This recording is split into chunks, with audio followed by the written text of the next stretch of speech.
hacer la explicación siguiendo un poco lo que son las proyecciones, pero os voy a ir contando, voy a intentar poner ejemplos y un poco hacerlo asequible para la mayoría. Creo que no hay juristas, pero hay gente también que no tiene formación jurídica, entonces voy a intentar hacerlo para que todos nos podamos entender.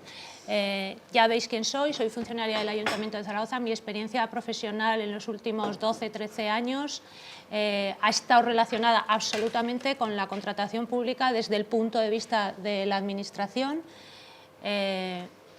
Ese trabajo consiste en conocer los mercados en los que tienes que trabajar con los técnicos que van a llevar la parte técnica de los asuntos, redactando pliegos, en mi caso, llevando todo lo que es el procedimiento de adjudicación, mesas de contratación.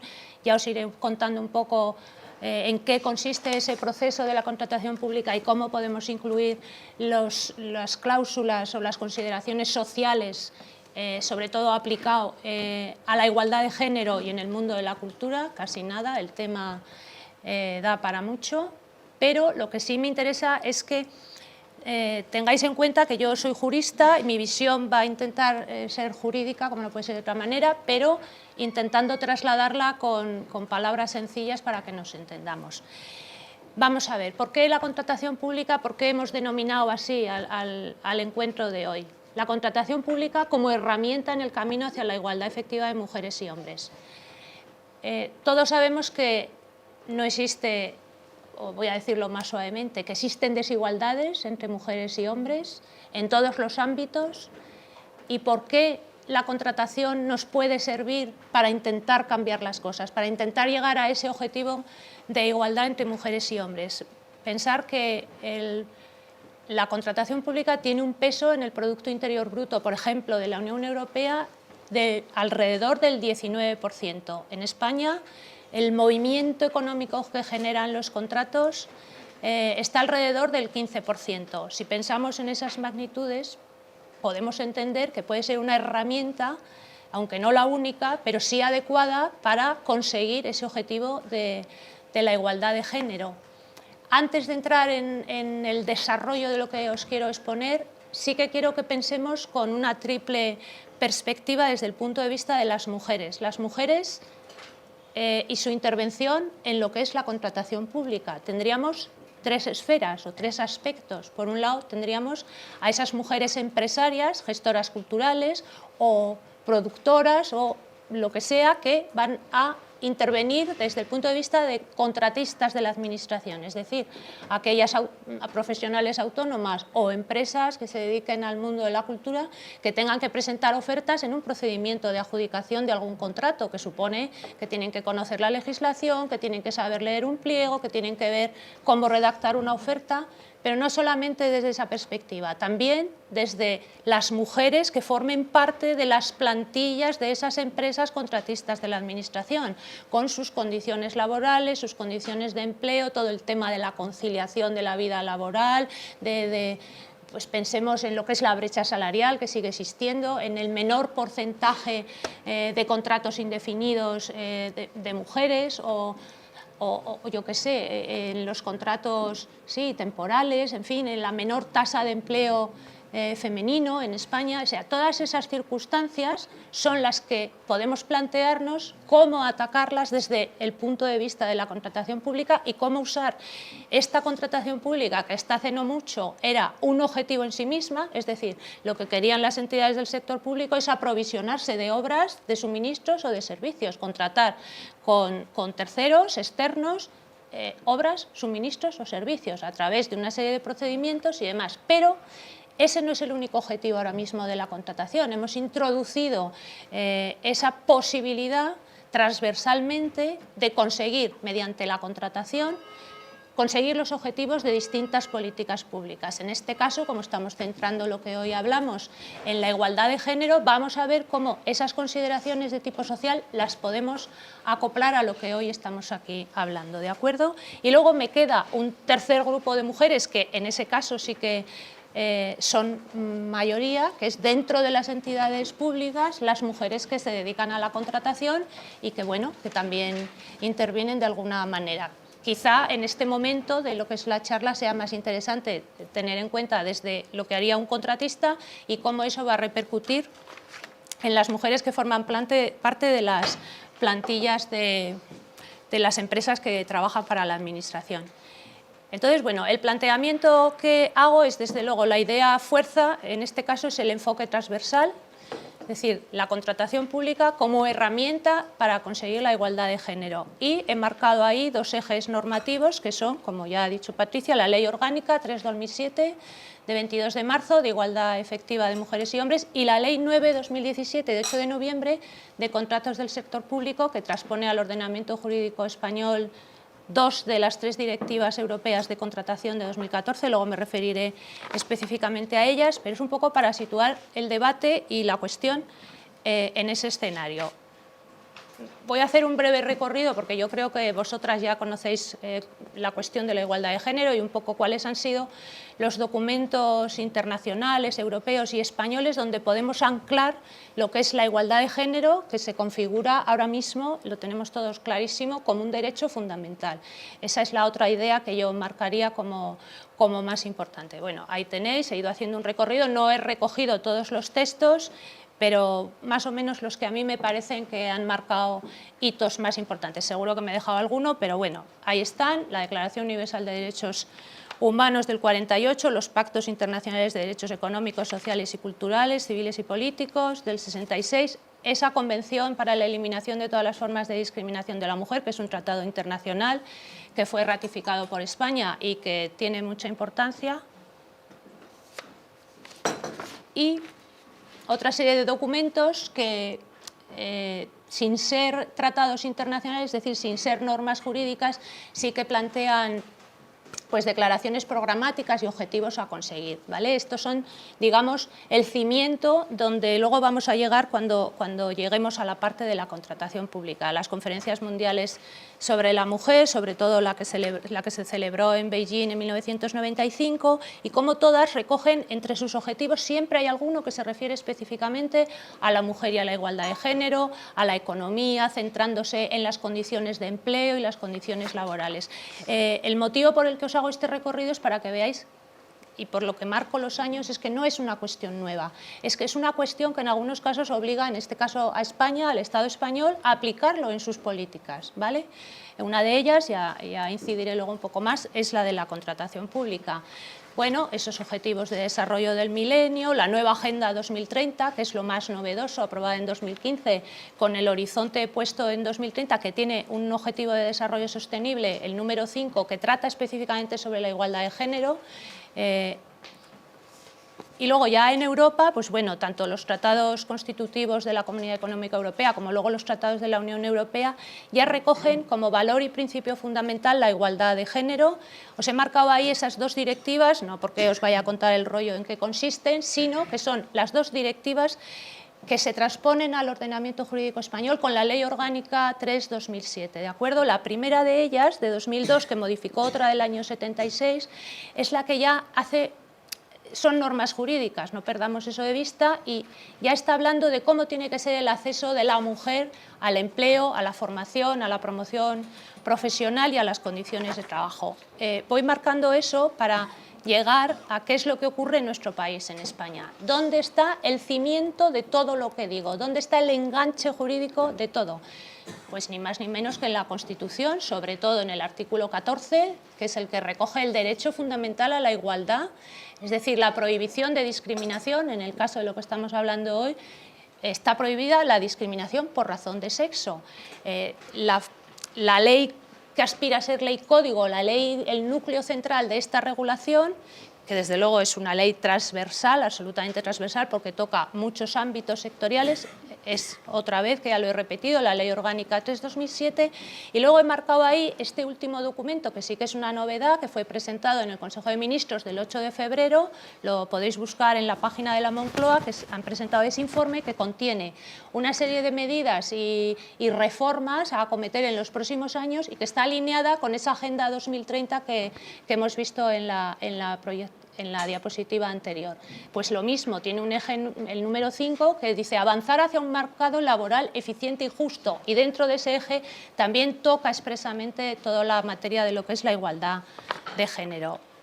Yo la he encontrado en Internet, es un documento bastante amplio, bueno, merece la pena leerlo porque otra cosa es que luego cómo haremos para llevarlo a la práctica, pero bueno, ahí está.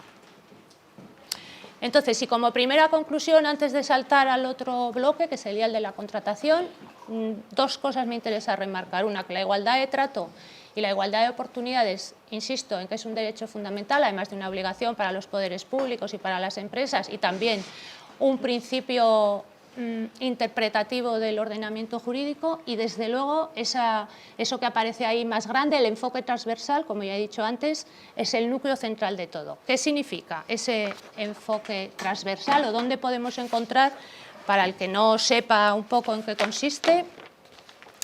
Ahí lo tenéis, es el artículo 15 de esa Ley Orgánica 3/2007, que dice, ni más ni menos, que el principio de igualdad tiene que informar todo lo que hagan las administraciones públicas, desde la redacción de disposiciones normativas, pensar en reglamentos de todo tipo, a su aplicación práctica, a las políticas públicas que se definan, a la presupuestación, es decir, a los créditos de los que vayamos a disponer, que al final es una cuestión muy importante, y no solo a esas políticas, a su definición y a su presupuestación, sino también a todo el conjunto de actividades materiales que hagan las administraciones públicas.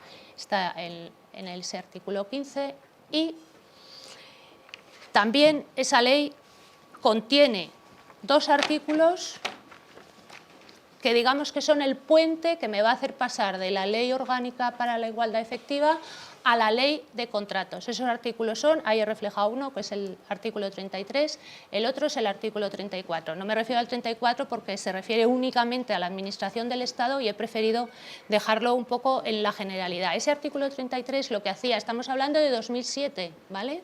Hace nada menos que 11 años, casi 12. Aquí, esta ley ya decía que en los pliegos de los contratos públicos se podían incluir condiciones especiales de ejecución de esos contratos que estuvieran basados en conseguir la promoción de la igualdad entre mujeres y hombres. Cuando hablo de condiciones especiales de ejecución de los contratos, luego os voy a explicar en qué consiste, porque dicho así, pues me diréis, ¿y eso qué es, Ana? Pues son obligaciones que se imponen a los contratistas y que tienen que estar reflejadas en los pliegos. Luego me detendré un poco más en ellas, pero quedaros con la idea de que son muy importantes, ¿vale? ¿Qué pasa en España? También lo he mencionado, voy un poco más deprisa. Las normas europeas que regulan la materia de la contratación son esas tres que tenéis ahí. Las tres directivas de contratos de 2014. La 23 de contratos de concesión, la 24, que es la más larga y la que desarrolla todo lo que es la contratación pública, y la 25, lo que es la contratación en los sectores especiales, que se llama. Las dos primeras, la tercera no, pero las dos primeras son las que se han incorporado al ordenamiento español con esa ley que tenéis ahí. Esta ley que, si alguna de vosotras tiene interés o tiene insomnio y quiere poder dormir, pero mucho insomnio, pues la cogéis, es un tocho impresionante y podéis entreteneros. En fin, el que sea capaz de leerla, lo digo porque yo me la he tenido que leer y francamente reconozco que si no tienes los conceptos previos es demencial, o sea, ¿para qué voy a decir otra cosa? Entonces, bueno, ahí tenéis la ley. No me acuerdo ahora exactamente cuántos artículos tiene, pero sí que os puedo decir como curiosidad que fue una ley muy trabajada en las Cortes Generales y, si no recuerdo mal, fueron 1.180 las enmiendas que tuvo su articulado, lo que significa que desde luego los diputados y los senadores a lo mejor en menor medida, que también hubo muchas enmiendas, pero fue tremendo, ¿vale? Lo digo porque no penséis que estamos hablando de algo sencillo, pero que luego lo vamos a intentar simplificar, por lo menos para que tengamos las ideas claras. En ese artículo 1 En el apartado 3, fijaos lo que dice, no me resisto a leerlo porque está lleno de conceptos muy importantes. Dice que en toda contratación pública se incorporarán de manera transversal, es decir, en todos los tipos de contratos promovidos y adjudicados por cualquier entidad del sector público, dice de manera transversal y preceptiva. Preceptivo quiere decir obligatoriamente, ¿vale? Ya no es una recomendación como hacía ese artículo 33 de la Ley Orgánica de 2007. ¿Veis? Es obligatorio, ya veremos con qué alcance y en qué medida. Tenemos que introducir criterios sociales. No nos dice cómo en este artículo. Luego iremos viendo, porque a lo largo del articulado de la ley sí que nos va dando pistas. Hay que ir buscándolas y hay que saber dónde están. Es lo que voy a intentar hacer hoy, explicaros dónde están. Todas esas consideraciones sociales tienen que estar absolutamente relacionadas, también haré un comentario sobre el alcance que tiene esto que voy a decir ahora, tienen que estar relacionados esos criterios, vinculados con el objeto del contrato. El objeto del contrato no es ni más ni menos que aquello que necesitamos contratar fuera. Es decir, ¿qué es lo que necesitamos? ¿Qué es lo que vamos a contratar? El objeto contractual es eso, la prestación que quiero adquirir fuera de la organización pública, ¿de acuerdo? Si la llevamos al terreno de la cultura, pues que pueden ser muchas cosas, desde el montaje de un escenario, voy a contratar mediante libre concurrencia, pues yo qué sé, las luces, el sonido, las pancartas, los proyectores. En todos esos contratos digo que hay que introducir consideraciones sociales, no solo porque nos interese para conseguir esa igualdad de género, sino porque la ley nos lo está imponiendo. No es una cuestión ideológica, es una cuestión jurídica. ¿Qué es lo que entiende la ley? Y todo esto recogiendo lo que ha sido la jurisprudencia de muchos años atrás del Tribunal de Justicia de la Unión Europea, que impregna toda la ley, es eso que dice ahí de mejor relación calidad-precio. Luego os haré otra referencia un poco más detenida a que el precio en los contratos, con esta nueva ley, ha dejado de ser el eje que vertebra lo que son las adjudicaciones. Digamos que hemos cambiado el foco del precio a la calidad, ¿de acuerdo? Y lo que la ley considera es que esos criterios, esas consideraciones sociales, también medioambientales, pero me detengo aquí en las sociales, que son las que en este caso se refieren a la igualdad de género, proporcionan una mayor calidad y una mayor eficiencia a la utilización de los fondos públicos, porque no se trata solo de gastar el dinero que esté en el presupuesto, se trata de gastarlo para algo que me sirva para conseguir objetivos de otras políticas públicas. ¿Vale? Me he detenido un poco en ese artículo porque es fundamental. ¿Cómo voy a intentar contaros en qué consiste realmente la forma en que se puede llevar a cabo esa inclusión de esos criterios cuando tú cojas un pliego y voy a leerme esto porque tengo que presentar una oferta o porque trabajo en un despacho en el que me han encargado como abogado que analice si puedo recurrir estos pliegos desde el punto de vista, pues a lo mejor de la igualdad de género o para lo que necesite cada uno, ¿no? Se puede ver también desde distintas perspectivas. Lo he dividido un poco en esas 4 fases que fundamentalmente coinciden con las fases de lo que es un procedimiento de contratación, y ahí lo tenéis, la fase de preparación, la de selección del contratista, la de adjudicación del contrato y la de ejecución. ¿Quiere decir que funcionan de manera independiente? La respuesta es no. Lo he dividido así para facilitar un poco los conceptos que voy a intentar explicar ahora. En mi opinión, desde luego, por mi experiencia profesional, la fase más importante de todas, la trascendental, porque tiene consecuencias a lo largo de las demás, es la fase de preparación del contrato. Empezando por algo que no se suele hacer y que pensar que en España, ¿cuánto has dicho? El 80%... En música, el 80% de la contratación es pública. Es pública. Pues imaginar que de ese 80%, la mayoría de eso lo contratan los ayuntamientos.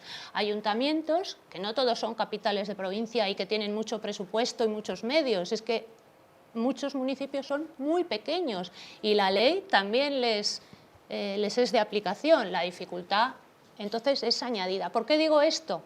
Porque es muy importante la idea de planificación. Planificación es analizar qué contratos me van a vencer al año que viene o dentro de unos meses, tengo que entonces pensar que tengo que hacer los nuevos pliegos, tengo que ver qué es lo que ha funcionado mal en el contrato anterior para mejorarlo, tengo que ver qué cosas voy a cambiar, lo que me interesa mantener. Todas las decisiones que tomemos en esa fase de preparación, que consiste en sentarnos en una mesa con los técnicos, pues yo qué sé, si estamos hablando de cultura, pues los que vayan a programar las actividades que un ente público tiene que llevar a cabo en lo que sean sus fines institucionales, pues en esa mesa vamos a sentar a gente multidisciplinar, o sea, vamos a sentar a juristas, pero vamos a sentar también a técnicos, que no vayan cada uno por su lado, que haya información, que tú, si eres el técnico, me cuentes a mí, que soy el jurista que se va a encargar o la jurista que se va a encargar de redactar esos pliegos, cuéntame en qué consiste lo que quieres hacer. Dime cómo funciona ese mercado, ese sector, para que yo pueda orientarte hacia dónde tienes que ir, dónde tienes que poner un criterio de adjudicación o si te conviene más diseñar una condición especial de ejecución. Esto sirve en general, pero también específicamente para lo que es la igualdad de género. Entonces, lo que quiero centrar es eso, que primero hay que ver qué es lo que queremos, qué es lo que tenemos, con qué medios contamos, qué presupuesto tenemos, porque claro, si desde el punto de vista de la administración o del ente público tenemos un presupuesto escasísimo, pues a lo mejor no puedo hacer todo lo que quiero. Eso efectivamente va a ser un límite.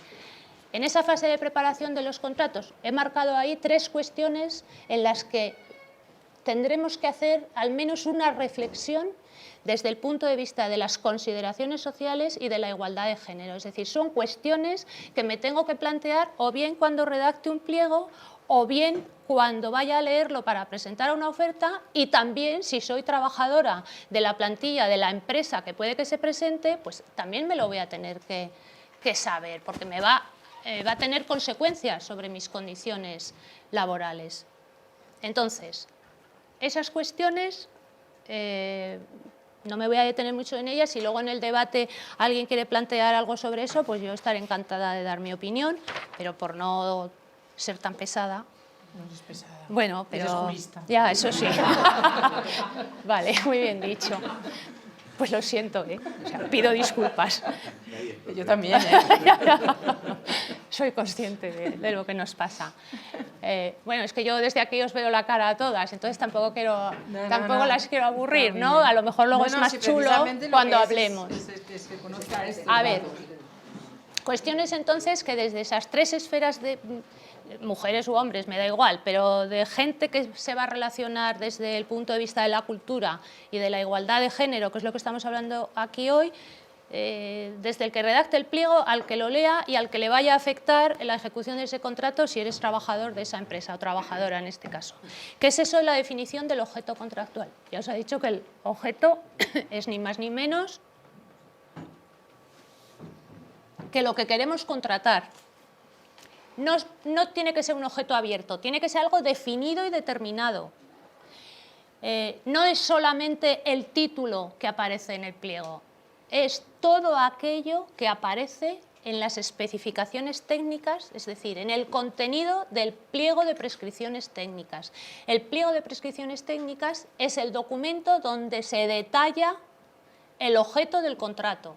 Esto puede parecer de perogrullo, pero luego tiene mucha trascendencia en la vida cotidiana, en los casos reales, tiene mucha importancia. Ese objeto del contrato, la pregunta sería, ya que estamos hablando de igualdad de género, ¿puedo introducir directamente la perspectiva de género o el principio de igualdad entre mujeres y hombres en el objeto del contrato? ¿Qué pensáis? Que sí. ¿Que sí? Pues yo diría que depende. Yo no diría ni que sí ni que no. En esto también soy jurista. A ver, depende. ¿Por qué? En el mundo de la cultura relacionado con la igualdad de género es muy probable que en muchas ocasiones sí que lo podamos introducir. Pero voy a poner algún ejemplo, a ver si alguna os ha pasado esto o os lo habéis planteado. Por ejemplo, imaginar que queremos contratar o que nos queremos presentar oferta en un procedimiento de licitación para hacer unos cursos de formación en materia de igualdad de género. Si eso es lo que quiero contratar, es evidente que estoy hablando directamente de acciones públicas directamente relacionadas con esa perspectiva de género, ¿vale? Pero ahora os voy a poner un ejemplo al revés. Ya os doy la pista de que en esto que voy a decir ahora la respuesta es no. Por ejemplo, bueno, a lo mejor, a ver, que a lo mejor no estáis de acuerdo conmigo, pero jurídicamente y con la legislación en la mano, imaginar que digo, vamos a redactar unos pliegos, a ver, que dice el alcalde o el concejal o el que sea, que vamos a hacer un contrato de lo que es el transporte urbano de viajeros con perspectiva de género. ¿Qué pensáis? Que no es cultura. Bueno, que es un ejemplo. Claro, pero la cultura es contenido. Vale, a ver, pues voy a decirlo de otra, pero es para que entendáis que en aquellos contratos que tengan perspectiva de género en la prestación, en eso sí que lo puedo especificar directamente, pero en aquellos contratos, vamos a olvidarnos de la cultura por un momento, vamos a pensar en el contrato de limpieza de las calles. ¿Tú piensas que no? Espera, pero luego vamos a ver, no quiere decir que no se puedan introducir de otra manera, ¿vale? Estoy diciendo en el... Claro, es eso, parece evidente, pero no es tan evidente, porque, insisto, el desarrollo con detalle de lo que es el objeto del contrato, esto ya hablo por mi experiencia, de cosas que me han pasado a mí al leer el pliego técnico que han redactado las personas que se dedican al aspecto técnico, pues yo qué sé, de la organización de un festival de música, ¿vale? Pues a lo mejor puedo introducir la perspectiva de género con algún otro de los mecanismos a los que luego me voy a referir, pero yo no puedo decir, me salgo ahora de la cultura, que el transporte de viajeros en autobús de la ciudad de Madrid, decir que es con perspectiva de género como prestación en sí misma. Habrá otras formas. Voy a poner ejemplos de contratos. Pero una pregunta, Carmen. Pues si empezamos así, no te digo nada después. A mí es que este debate, que me parece interesantísimo, me está recordando a todo el debate que ha existido y existe todavía, porque está sobre los planes de urbanismo con perspectiva de género. Claro. ¿Cómo va a tener plan de urbanismo con perspectiva? Sí, no, pero no es lo mismo. A ver. No, pero por ejemplo, Sí. ¿cómo no va a tener perspectiva de género en una red de transporte? No, que no. Espera, pues te voy a contestar rápidamente. Que no digo que no. No, pues no me he sabido explicar. Volvemos al inicio. A ver, estoy hablando del objeto del contrato. Yo no digo que en un contrato de transporte urbano no pueda introducir la perspectiva de género, pero la voy a introducir no en el objeto, sino a través de otros mecanismos. Confiar un poco en que conforme avance esto me vais a entender lo que quiero decir. Si quieres, lo que hacemos es que dejamos el debate sobre el objeto para el final. Pero os lo digo porque es una cosa que hay que decidirla en esa fase de preparación. Confía en mí, que luego verás cómo... Y te voy a decir otra cosa, un plan de urbanismo tiene que tener perspectiva de género. Lo digan a su pueblo. A ver, te voy a poner un ejemplo. Vale, un ejemplo que me salgo del tema, pero luego vuelvo. Salgo y vuelvo. Tú imagínate un plan de urbanismo que no haga un diagnóstico de la realidad en cuanto a la movilidad de las mujeres. Buscar en Internet movilidad urbana con perspectiva de género. Es alucinante. Si yo sé que para llegar allí tengo que atravesar una zona sin luz, sin acera, a lo mejor no voy. ¿Eso condiciona mi vida? Sí.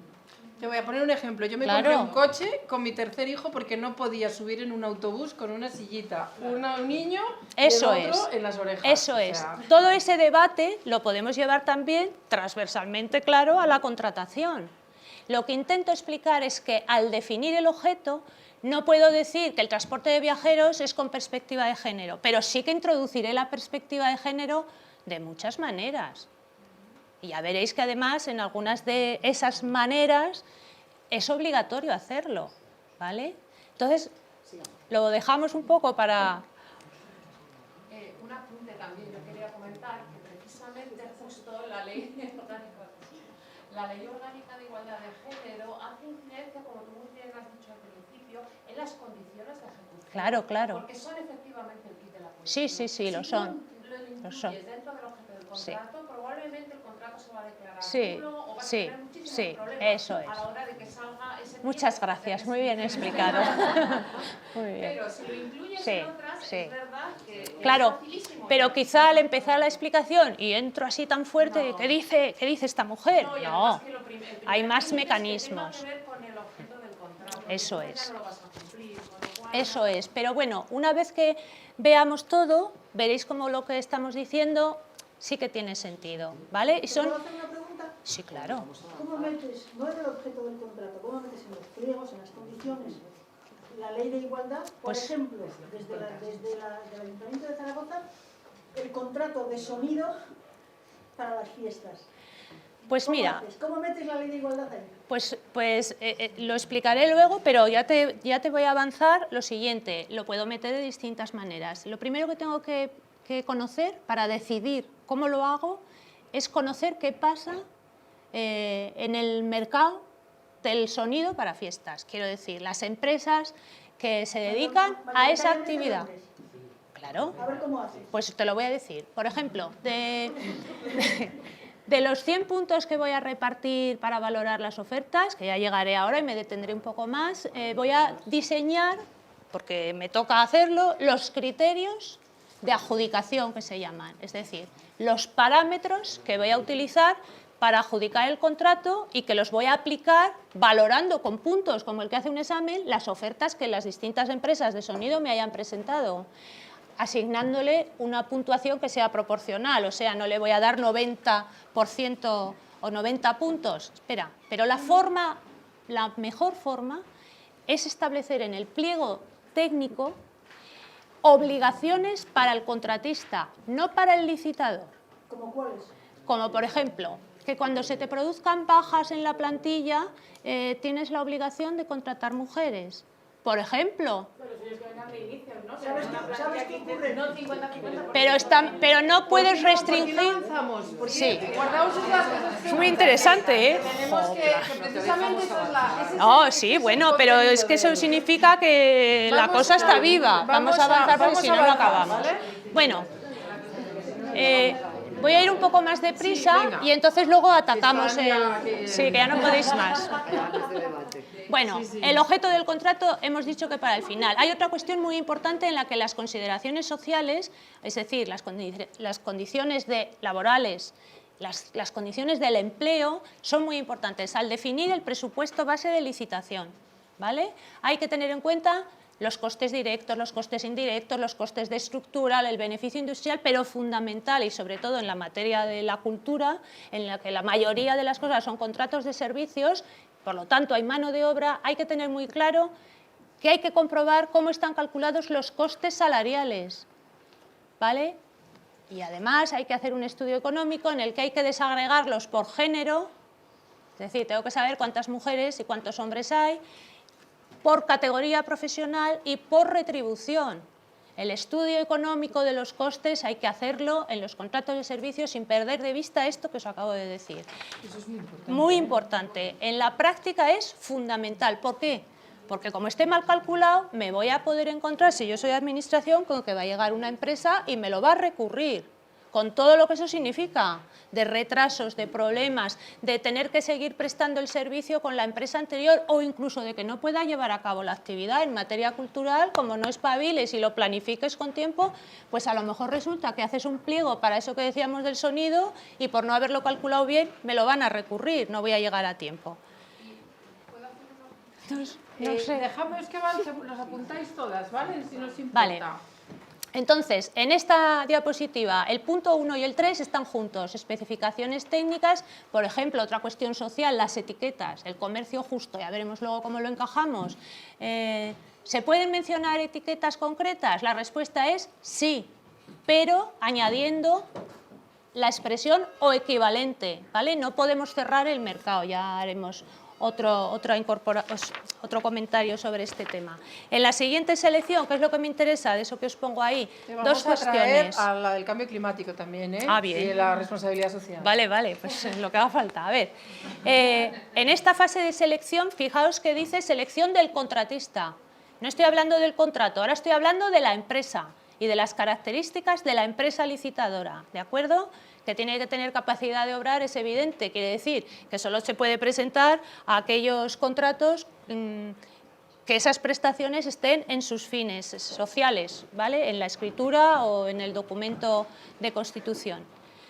La habilitación empresarial no es ni más ni menos que hay que saber si hay supuestos en que determinadas prestaciones necesitan una autorización administrativa, pero los dos puntos más importantes en esta fase son, a efectos de la igualdad de género, los requisitos de solvencia y la ausencia de prohibición de contratar. ¿Cómo encajo esto con la igualdad de género? Pues voy a ello. La solvencia.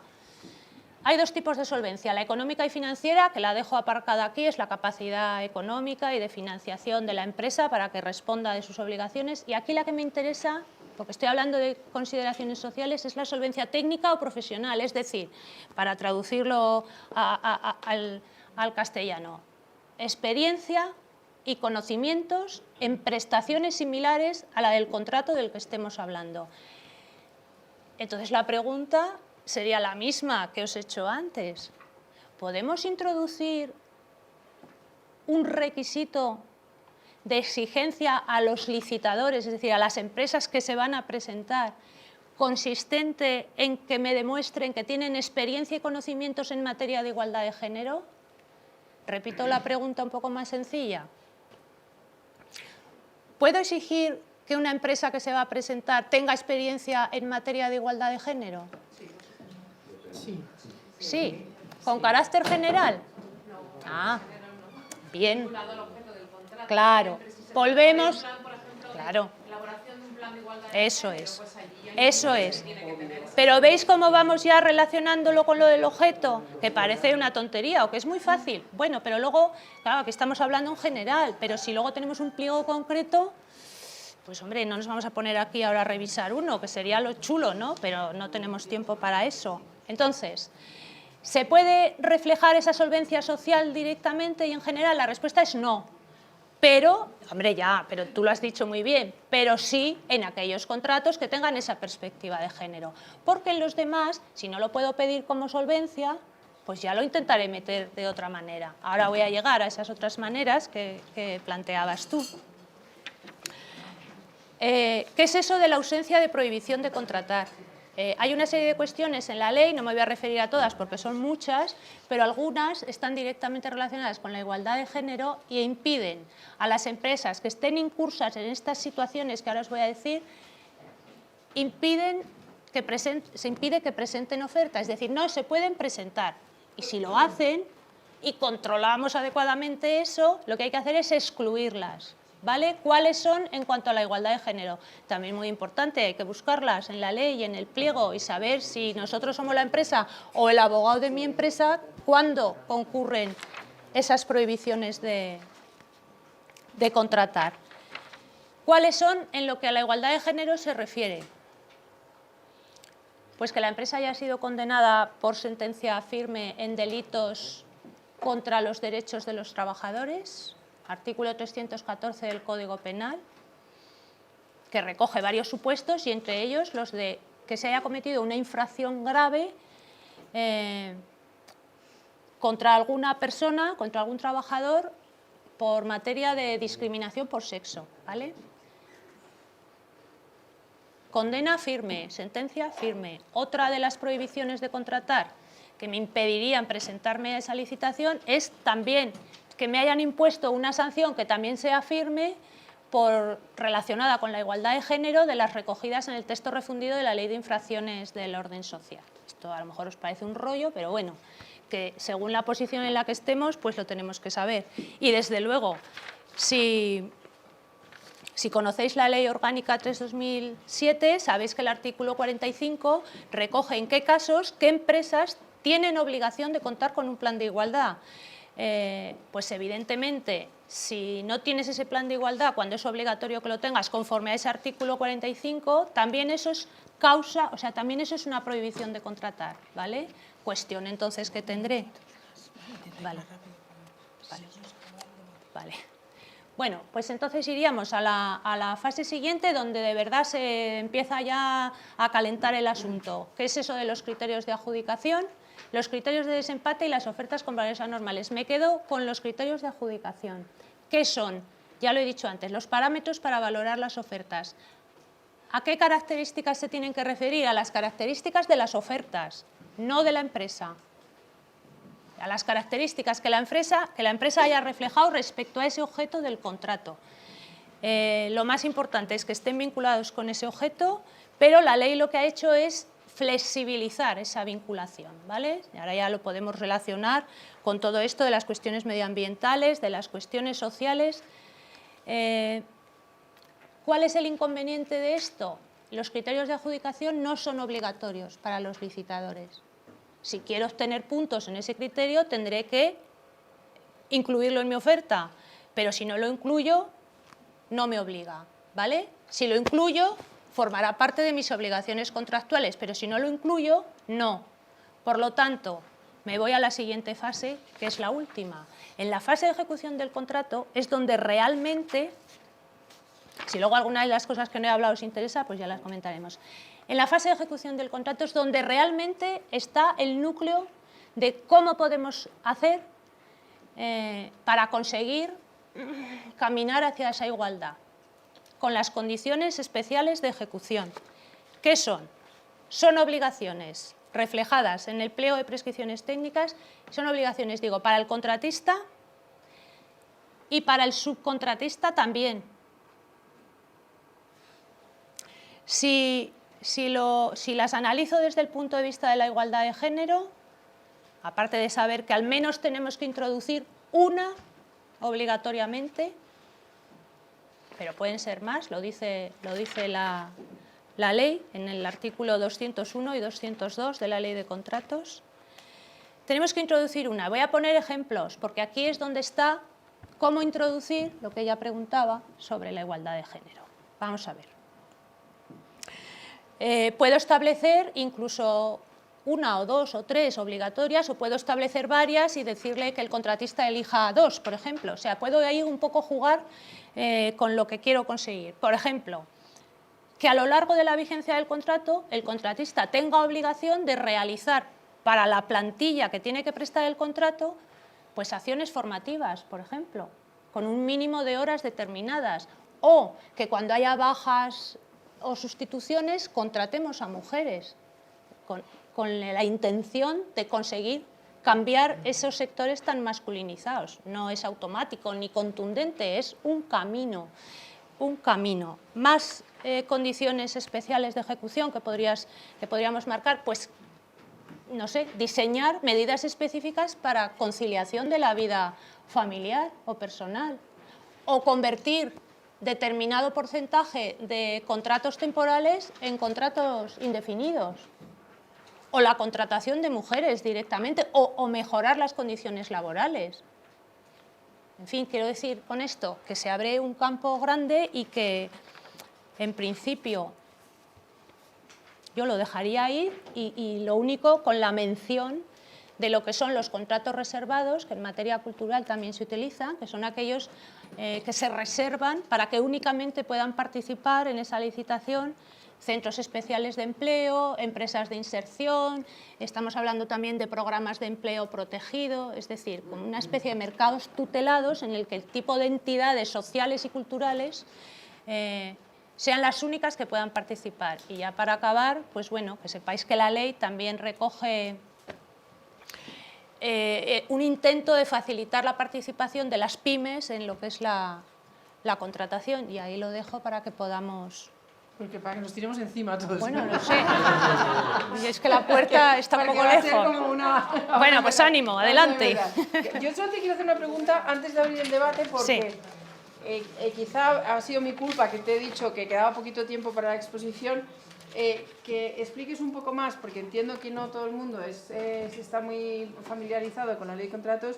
¿Qué diferencia hay entre los criterios de adjudicación y los criterios de la fase de ejecución? Sí, ¿vale? Fundamental. Explica qué diferencia es esa. Vamos a ver, los criterios de adjudicación son parámetros o condiciones que aparecen en el pliego de cláusulas administrativas y que lo que hacen es determinar En el pliego técnico. en el pliego administrativo. Vale. En el pliego administrativo son los parámetros que voy a utilizar cuando abra los sobres donde están las ofertas para valorar la oferta que tú has presentado. Por lo tanto, si tú incluyes en el pliego un criterio de adjudicación relacionado, por ejemplo, creación de una bolsa de empleo para mujeres, y le asigno 5 puntos de los 100. Pero tú los has planteado primero como Claro, están en el pliego, claro. Tú primero los claro, planteas y luego sí. cada Y luego cada licitador uno los decide analiza. cuál se adhiere. Eso es fundamental, que se refieren a la oferta y no a la empresa.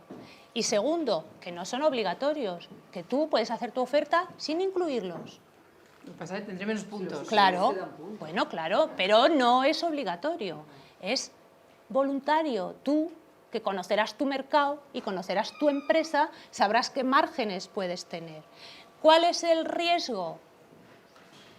Pues que no le demos suficientes puntos y entonces la gente no los incluye en las ofertas. Y si nos pasamos de darle muchos puntos, pues vamos a desvirtuar a lo mejor el objeto del contrato. Pero ¿dónde están los criterios obligatorios de la empresa? Eso que tiene que cumplir la empresa sí o sí.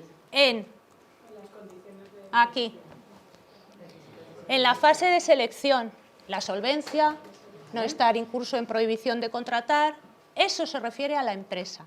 Criterios de selección, criterios de aptitud. ¿Soy apto o no soy apto? Voy a poner un ejemplo que a lo mejor es más fácil.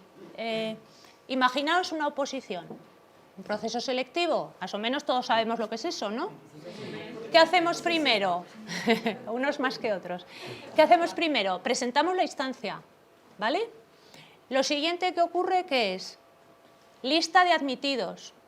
¿Por qué es la lista de admitidos? Porque la Administración ha comprobado que somos aptos, que cumplimos los requisitos de titulación, de edad, de lo que sea.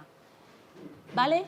Esa lista de admitidos sería el paso previo que ocurriría con esta fase de selección.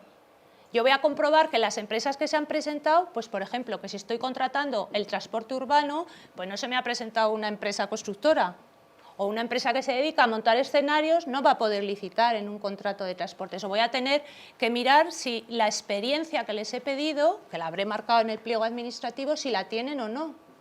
O que no están incursos en prohibición de contratar. Es decir, que cumplen los requisitos como empresa. Pero aquí hemos dicho que casi no podemos intervenir salvo que tenga que ver con el objeto del contrato. Sí. Ahora vamos a ver. Sí. Pero entendemos la fase de selección, luego, hablamos fase de la empresa. adjudicación Luego son- tendremos la fase... Bueno, abrimos el debate ya, ¿eh? Venga, Ya está. ya está abierto. Ánimo.